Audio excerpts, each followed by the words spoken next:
রে মন কেন বাঁধ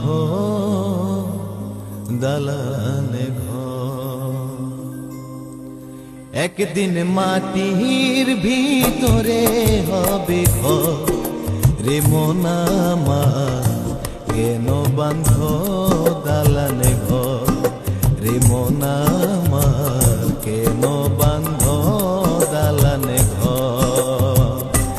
একদিন মাটির ভিতরে হবে ঘর। রে মন কেন বাঁধ দালানে ঘর? রে মন